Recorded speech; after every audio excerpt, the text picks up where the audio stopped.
राज्य मंत्रिमंडळाची बैठक आता संपलेली आहे। राज्यातील गृहनिर्माण विभागाने मोठा निर्णय घेतलाय।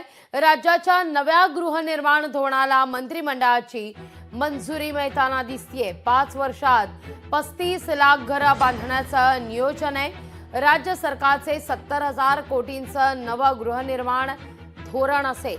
प्रत्येक नागरिकाला 2035 पूर्वी शाश्वत, सुरक्षित आणि पर्यावरण स्नेही घर मिळावं याचं नियोजन या धोरणात करण्यात आलेलं आहे।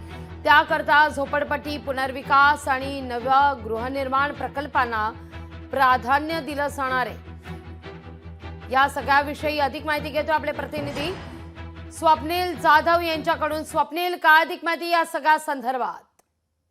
लागली राज्य मंत्रिमंडळाची बैठक संपलेली आहे। आजच्या बैठकीमध्ये राज्यातील गृहनिर्माण विभागाला मोठा निर्णय घेण्यात आलेला आहे। खरं तर 70,000 कोटींचं गृहनिर्माण धोरण आज आखण्यात आलेलं आहे, त्याला मंजुरी सुद्धा देण्यात आलेली आहे। त्यामुळे 5 वर्षात 35 लाख घरे देण्याचं नियोजन आहे ते गृहनिर्माण विभागाकडून करण्यात येणार आहे। त्यामुळे राज्यातील अनेक विषयांवरती या बैठकीमध्ये चर्चा झाली असून आरोग्याच्या दृष्टीने सुद्धा चर्चा झालेली आहे। तसेच शेतकऱ्यांच्या मुद्द्यावरती सुद्धा चर्चा झाली असून लवकरच या संदर्भातील माहिती जे समोर येईल लागली।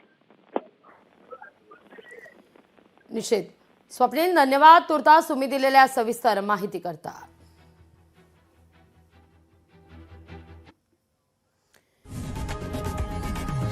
लोकशाही मराठी ऐका, पहा, जागरूक रहा।